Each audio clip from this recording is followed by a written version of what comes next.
जय हिंद दोस्तों, आप लोगों को 12th फेल मूवी में मनोज का किरदार निभाने वाले विक्रम मेसी की ये बात तो जरूर याद रही होगी।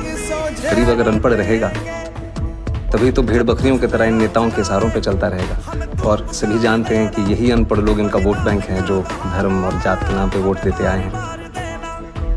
इसलिए डॉक्टर अंबेडकर ने 1942 में कहा था, एजुकेट, एजिटेट एंड ऑर्गेनाइज।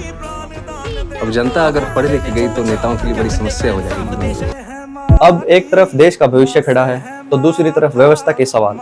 जब देश के शिक्षा मंत्री यह कहते हैं कि बच्चे दोबारा परीक्षा दे लेंगे, तो क्या किसी ने उन लाखों बच्चों की आंखों में झांका है जिन्होंने दिन रात की मेहनत, माता पिता के सपने और अपनी नींद दांव पर लगाकर जब सीट नहीं था तो यहाँ बुलाना ही नहीं चाहिए था। हम लोग कितना दूर से आ रहे हैं, कैसे आ रहे हैं, कितना प्रेशर है, इन सबको तो पता है नहीं। सुबह से 4:30 बजे से हम निकले हैं, लाइब्रेरी से पढ़ के डायरेक्ट पेपर देने आ रहे हैं यहाँ पे। एक परीक्षा को अपना भविष्य माना था, क्या उसका टूटा हुआ मनोबल अब दोबारा लौट आएगा?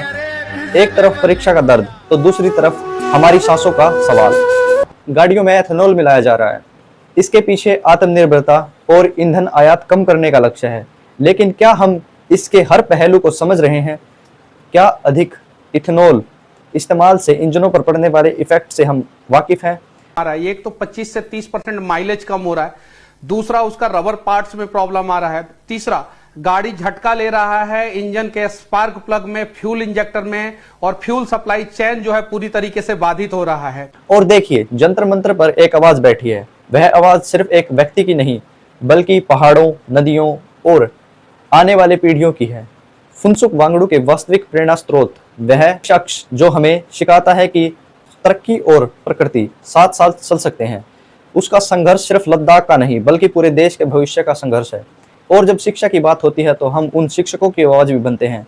खान सर जैसे शिक्षक जब परीक्षा प्रणाली में पारदर्शिता और छात्रों के अधिकारों की बात करते हैं तो यह केवल एक व्यक्ति का मुद्दा नहीं रह जाता, यह लाखों विद्यार्थियों की उम्मीदों का प्रश्न बन जाता है। यह कहानी सिर्फ 4 घटनाओं की नहीं है, यह उस भारत की कहानी है जहां छात्र रो रहे हैं, एक शिक्षक सवाल पूछ रहा है, एक समाज सेवी धरने पर बैठा है और एक देश विकास की नई राह तलाश रहा है।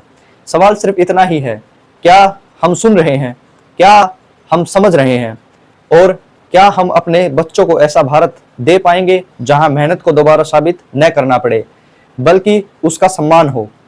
अरे गधों, एनटीए के भ्रष्ट अधिकारियों, कई बच्चों की माओ के मंगलसूत्र गिरवी रख दिए गए। बेशर्मो, तुमको अभी भी पेपर लीक कराने पे शर्म नहीं लगता? याद रखो, तुम्हारे घर में भी लोग चैन से नहीं सोएंगे जो बच्चों के भविष्य के